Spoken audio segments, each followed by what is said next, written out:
ఈరోజు ఈసీని చంద్రబాబు నాయుడు అలాగే మీ పార్టీ అధినేత జనసేన అధినేత పవన్ కళ్యాణ్ కలవబోతున్నారు. ఏ అంశాలు ప్రధానంగా ప్రస్తావించబోతున్నారు ఈసీ ముందుకి? ఆల్రెడీ గతంలో ఈ మధ్య కాలంలోనే ఈసీ ఒకసారి పర్యటనకు వచ్చేటప్పుడు అటు టీడీపీ జనసేన నేతలు ఆల్రెడీ కలిసిన ఫిర్యాదులపై ఎలాంటి యాక్షన్ ఏమైనా తీసుకోలేదా? ఈరోజు ఎజెండా ఏంటి సార్? అంటే తీసుకున్నామని ఒక లెటర్ వచ్చిందండి, కొద్దిగా హాస్యాస్పదంగా. అంటే మీరు ఎవరికైనా కంప్లైంట్ చేశారనుకోండి, అన్ని తీసేసుకున్నామని ఒక లెటర్, స్టాండర్డ్ లెటర్ ఒకటి వచ్చింది. దాని మీద మాకు అభ్యంతరం ఉంది. బేసిక్ ఏమంటే చాలా ఫిర్యాదులు చేసిన తర్వాత ఫిర్యాదుల మీద యాక్షన్ తీసుకుంటే అది నిజంగా మా ఫిర్యాదు రైట్ అయితే యాక్షన్ తీసుకుంటే ఎవరి మీద యాక్షన్ తీసుకున్నారో కూడా ఎన్నికల సంఘం చెప్పాలి. ఎందుకంటే మన ఆర్టికల్ 324 ప్రకారంగా రాజ్యాంగబద్ధంగా స్వేచ్ఛగా శాంతియుతంగా నిష్పక్షపాతంగా ఎన్నికలు జరపడానికని ఒక సంఘానికి అథారిటీ ఇచ్చింది రాజ్యాంగం. అది కేంద్ర రాష్ట్ర ప్రభుత్వాలకు లోబడి ఉండదు, ఈ రెండిటికి పైన ఉంటుంది. కాబట్టి దానికి సర్వాధికారాలు ఉంటాయి ఎన్నికల ప్రక్రియ చేయడానికి. అటువంటప్పుడు వీళ్ళు ఏం చేస్తున్నారంటే అవకతవకలు జరిగినప్పుడు ఇదివరకు కూడా 2019 ఎన్నికల్లో చూసాం, స్వయంగా స్టేట్ ఎలక్షన్ కమిషనరే వెళ్ళి కంప్లైంట్ ఇచ్చిన యాక్షన్ తీసుకోవాలా. యాక్షన్ తీసుకొని పలానా వ్యక్తులు తప్పు చేశారు, వాళ్ళని ఉద్యోగాల నుంచి సస్పెండ్ చేశాము. ఎందుకంటే ఇక్కడ రిప్రజెంటేషన్ ఆఫ్ పీపుల్స్ యాక్ట్ 1951 ప్రకారంగా మనం ఏమంటే ఆర్టికల్ 31 ఏమో ఏమైనా ఫాల్స్ కంప్లైంట్స్ కానీ ఈ కరెక్షన్లో కానీ రివిజన్లో కానీ తప్పు చేస్తే వాళ్ళని పనిష్ చేయాలని ఉంది. పనిష్మెంట్ కూడా 3 నుంచి 5 ఏళ్ళు జైలు శిక్ష ఉంది. ఇవి ఎంతమందికి అది చేశారు? ఎందుకంటే కొంతమందినైనా శిక్షించకపోతే వీటికి హద్దు ఉండదండి.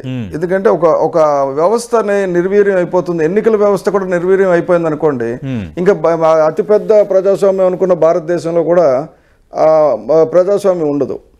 ఈరోజు టెక్నికల్గా జనసేన తెలుగుదేశం ఫ్రెండ్లీ పార్టీస్ ఏం కాదు, మాకు ఇద్దరికి మధ్యన విభేదాలు ఉన్నాయి. కానీ ఎందుకు కలిసి వెళ్తున్నామంటే బికాజ్ వ్యవస్థను నిలబెట్టుకోవడం అనేది ప్రధాన బాధ్యత, అది అన్ని పార్టీల బాధ్యత, అంతేగానే తెలుగుదేశం జనసేన అని కాదు.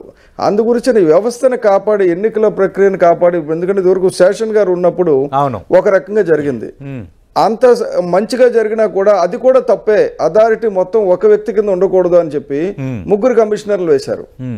సరే, దానికి మళ్ళీ ఓటింగ్ పెట్టారు, అది కూడా వచ్చారు కరెక్టే. ఎందుకంటే ఒక ఏకస్వామ్యం వచ్చినప్పుడు ఆ మంచి వ్యక్తి అయితే పర్వాలేదు, కానీ వాడు ఒక రాక్షసుడు వచ్చాడు అనుకోండి మళ్ళీ ఇబ్బంది వస్తుంది. అందు గురించనే అది పెట్టడం సుప్రీంకోర్టు పెట్టింది, దానికి ఒప్పుకుంటాం. కానీ ఎంతమందిని పనిష్ చేశారు, ఏ పనిష్మెంట్ ఇచ్చారు అనేది పబ్లిక్ గా చెప్పాల్సిన బాధ్యత ఎన్నికల సంఘానికి ఉందండి.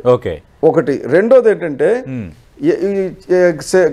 సింబల్ ని కేటాయించడం కానీ లేదంటే నియంత్రించడం కానీ ఇవన్నీ కూడా వాళ్ళకి అథారిటీ ఉంది. మాకు ఒక సింబల్ ఇచ్చారు, గ్లాస్ అని. జనసేన పార్టీ అని ఒక పార్టీ రిజిస్టర్ చేశాం రిప్రజెంటేషన్ ఆఫ్ పీపుల్స్ యాక్ట్ ప్రకారంగా ఎలక్షన్ కమిషన్ లో. చేసిన తర్వాత ఇంకొక వ్యక్తి జాతీయ జనసేన అని పెట్టాడు, బకెట్ గుర్తు. జాతీయ జనసేనకి పర్మిషన్ ఎలాగిచ్చారు? బకెట్ గుర్తు కలిగిచ్చారు. అంటే దిస్ ఇస్ మిస్లీడింగ్ థింగ్ ని ఎన్నికల సంఘమే ప్రోత్సహించినట్టు అయింది కదా. ఇప్పుడు ఆర్టికల్ 329 ప్రకారంగా ఎన్నికల సంఘం ఇస్ బార్ ఫ్రమ్ లిటిగేషన్స్, కోర్టుకు వెళ్ళడానికి లేదు ఎన్నికల సంఘం మీద. కానీ ఈ విషయంలో కోర్టుకు వెళ్ళొచ్చు, ఎందుకంటే you are misleading the people. As a citizen నేను వెళ్తాను, తీసుకురాబోతున్నారా మీరు అలాగే చంద్రబాబు నాయుడు? తప్పకుండా అంటే టీడీపీ అధినేత కాకపోయినా మేము తప్పకుండా తీసుకొస్తామండి. ఎందుకంటే ఎన్నికల సంఘానికి ఆల్రెడీ ఫిర్యాదు చేయడం జరిగింది. ఒక జనసేన పార్టీ ఉంటుండగా జాతీయ జనసేన ఏంటి, ఇది రేట్ చేద్దాం సార్, ఖచ్చితంగా రేట్ చేద్దాం. ప్రస్తుతం డిబేట్ లో జాయిన్ అవుతున్నారు వైఎస్ఆర్ కాంగ్రెస్ పార్టీ నుంచి ఎర్రగొండపాలెం అభ్యర్థిగా ఉన్న తాటిపర్తి చంద్రశేఖర్ గారు, అలాగే తెలుగుదేశం పార్టీ నుంచి ఆ పార్టీ నేత శాసనమండలి సభ్యులు కంచర్ల శ్రీకాంత్ గారు డిబేట్ లో జాయిన్ అవుతున్నారు. అంటే ఆల్రెడీ ఒకసారి కంప్లైంట్ చేశాము, ఫిర్యాదు అందింది అని అన్నారు. అంటే యాక్షన్ తీసుకోలేదన్నా, ఇది ఒక్క కంప్లైంట్ చేయబోతున్నారా లేదంటే ఇంకా వేరే కంప్లైంట్లు కూడా ఉన్నాయా ఈసీకి?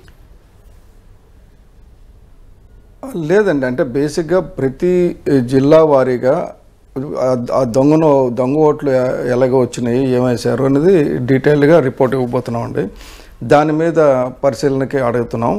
అన్నిటికంటే ఇంపార్టెంట్ ఏంటంటే ఎన్నికలు సజావుగా జరిగేలా ఇప్పుడు ఎన్నికలు అనేది సజావుగా జరగకపోతే ఇప్పుడు ఒకవేళ ఒక 5,000 10,000 ఓట్లు వాళ్ళు దొంగ ఓట్లు చేర్చేసినా కూడా ఎన్నికలు సజావుగా జరిగితే పరిస్థితి వేరేగా ఉంటుందండి. ఎందుకంటే అక్రమ డబ్బు పంచడం కానీ, మద్యం లేకుండా మద్యం పంచడం కానీ, లేకపోతే బూత్ క్యాప్చరింగ్ అండ్ రిగ్గింగ్ కానీ ఇవన్నీ లేకుండా ఉండాలి. లేకుండా ఉంచడానికే అధికారులను మార్చే ప్రక్రియ అనేది ఒకటి ఉంటుంది. ఎన్నికల సంఘంలో ఆర్డర్లో అధికారులు రావడమే కాకుండా ఒక అంటే కొద్దిగా డిస్ప్యూటెడ్ అధికారులందరినీ దూరంగా ఉంచడం జరుగుతుంది. అలాగే అందులో భాగంగా వాలంటీర్లు వినియోగించొద్దని ముఖేష్ కుమార్ మీనా గారు చెప్పారు. స్వయంగా మా ఇంటికే వాలంటీర్ వచ్చి ఎన్నికల ప్రక్రియ గురించి అడుగుతున్నారు. సో నాకు తెలుసు అది వద్దన్నా కూడా అదే పని చేస్తున్నారు. వాళ్ళు ఎందుకు చేస్తున్నారంటే వాళ్ళు వైసీపీ కార్యకర్తలు వైసీపీ గురించే పనిచేస్తున్నారు. నెక్స్ట్ బిఎల్ఓకి ఎన్నికల ప్రణాళికకి ఇచ్చి బిఎల్ఓ ద్వారా ఎన్నికల ఇది పంపించడం అంటే వైసీపీ ప్రచారం చేయించుకోవడం ఇలాంటివన్నీ కూడా చాలా విషయాలు చెప్పడం జరిగింది. అలాగే ఈ వాలంటీర్లకి లేకుండా టీచర్లు మాత్రమే ఇదివరకు ఎన్నికల ప్రక్రియ అంటే టీచర్లు చేసేవారు. ఎందుకంటే they are experience number 1 they are committed. ఎందుకంటే teaching profession itself a committed profession. వాళ్ళు మరీ డబ్బు సంపాదించుకోవాలనుకుంటే ఉపాధ్యాయ వృత్తికే వెళ్ళరు వాళ్ళు. ఎందుకంటే వాళ్ళు ఒక అంకిత భావంతో పనిచేసే వాళ్ళు అనేది ముందు నుంచి ఉంది. ఉపాధ్యాయులు కానీ పోస్ట్ ఆఫీసులో పనిచేసే ఉద్యోగులు కానీ వీళ్ళు ఒక కమిటెడ్ పీపుల్. కాబట్టి టీచర్ల వినియోగం ఒకటి, వాలంటీర్లు వినియోగించకుండా ఉండడం ఒకటి, నెక్స్ట్ ఎన్నికల మీద అవకతవకలు జరిగిన వాడిని కఠినంగా శిక్షించడం. ఆ శిక్షించిన విధానం పైకి తెలియజేయాలి. ఈ తప్పు చేస్తే ఎలక్టరల్ రోల్ ఈ తప్పు చేస్తే ఈ బిఎల్లోనే పర్మనెంట్ గా సస్పెండ్ చేస్తామన్నది ఉండాలి. రైట్. ప్రస్తుతం డిబేట్ లో జాయిన్ అయ్యారు వైఎస్ఆర్ కాంగ్రెస్ పార్టీ నుంచి ఆ పార్టీ నేత చంద్రశేఖర్ గారు.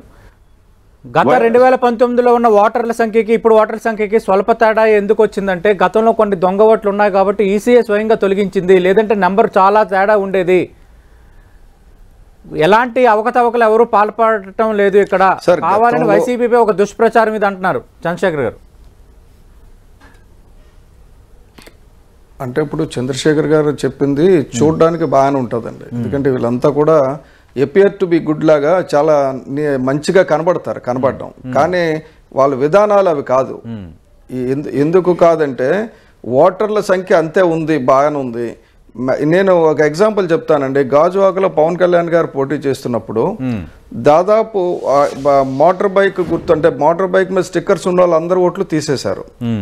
లేని వాళ్ళందరూ వేరే ఊర్లని తీసుకొచ్చి ఓటర్లు పెట్టేశారు. ఎందుకంటే గట్టి అవకతవకలకు పాల్పడింది వైసీపీ అని ఎందుకు చెప్పగలమంటే తిరుపతి ఎలక్షన్స్ లో కూడా ఓటర్ ఐడి కార్డ్స్ డౌన్లోడ్ చేసుకుని ఫోటోను మార్ఫింగ్ చేసి ప్రింట్ చేసింది లక్షల సంఖ్యలో జరిగిందనేది ఆధారాలతో సహా ఇవ్వడం జరిగింది పురంధరేశ్వర గారు కూడా అప్పుడు బీజేపీ నుంచి. అలాగే టీడీపీ అధికారంలో ఉన్నప్పుడే 2019లో ఎన్నికల్లో ఇంత అరాచకం చేసిన వైసీపీ ఇప్పుడు వాళ్ళ అధికారంలో ఉన్నారు, 10 రెట్లు ఎక్కువ అరాచకాలు చేయడానికి ప్లాన్తో ఉన్నారు. లిక్కర్ అమ్మిన డబ్బులు, క్యాష్లో అమ్మిన డబ్బులు ఎక్కడికక్కడ పోగు చేసుకున్నారు. అలాగే ఇసుక అమ్మిన డబ్బులు పోగు చేసుకున్నారు. ప్రతి ఇంట్లో ధనాన్ని పోగు చేసుకుని పెట్టుకొని అది వాలంటీర్స్ ద్వారా పంచి లబ్ధి పొందుదామని అనుకుంటున్నారు వీళ్ళు. కానీ బేసిక్ ఏంటంటే వాలంటీర్ కూడా ఆఖరికి ఇది చేస్తున్న తప్పు అనే పరిస్థితికి వచ్చేసారు. వైసీపీ కార్యకర్తలు నాయకులే కాకుండా వాలంటీర్లు కూడా ఎదురు తిరిగే పరిస్థితి వచ్చింది ఇప్పుడు. కాబట్టి వాళ్ళు చెప్పినట్టు ఫిగర్స్ అలాగే ఉంటాయి. ఇప్పుడు మీ పేరు తీసేసి నా పేరు పెట్టారు అనుకోండి, ఒకటి అక్కడ ఉంటది కదా, అక్కడ తీసేసినవన్నీ యాడ్ చేసినవన్నీ అనేది చూస్తే ఎన్మాస్గా ఈ వాలంటీర్ వ్యవస్థ అనేది పెట్టి వీళ్ళు చేసింది ఏంటంటే ఎన్మాస్గా ఓట్లన్నీ తీసేసి వేరు వేరు ప్రాంతాల నుంచి తీసుకొచ్చి ఓటర్లందరినీ చేర్చేసి చాలా అవకతవకలు చేశారండి. ఈ ఎన్నికల కమిషన్ దాన్ని సరిచేయాల్సిన బాధ్యత అవసరం ఉంది. ఎందుకంటే వాళ్ళకి అది బాధ్యత. ఆర్టికల్ 324 ప్రకారంగా నిష్పక్షపాతంగా, పారదర్శకంగా, శాంతియుతంగా ఎన్నికలు జరిపించే పూచి వాళ్ళది. అలాగే తప్పు చేసిన వాళ్ళ మీద శిక్షలు ఎవరెవరి మీద తీసుకున్నారని తెలిస్తే ఎవరు తప్పు చేశారని తెలుస్తుందండి. ఇంకొకటి విషయం ఇందాక మా వైసీపీ మిత్రుడు చెప్తున్నది ఏంటంటే తెలుగుదేశం పార్టీ ఇది వరకు హెలికాప్టర్ గుర్తు పార్టీ పెట్టింది కాబట్టి వాళ్ళే పెట్టుంటారని. ఇప్పుడు మేము ఇద్దరం పొత్తులో ఉన్నాం కదా, వాళ్ళు నిప్పెట్టుకోరు కదా. కాబట్టి ఇప్పుడు వాళ్ళు చూపించిన మార్గంలో వీళ్ళు వెళ్తున్నారని ఒప్పుకున్నారు. తెలుగుదేశం పార్టీ పెట్టిందో లేదో హెలికాప్టర్ పెట్టింది కదా, పెట్టడం వల్ల తెలుగుదేశానికి నష్టం వస్తుంది కదా. మీ రెస్పాన్స్ ఏంటి సార్?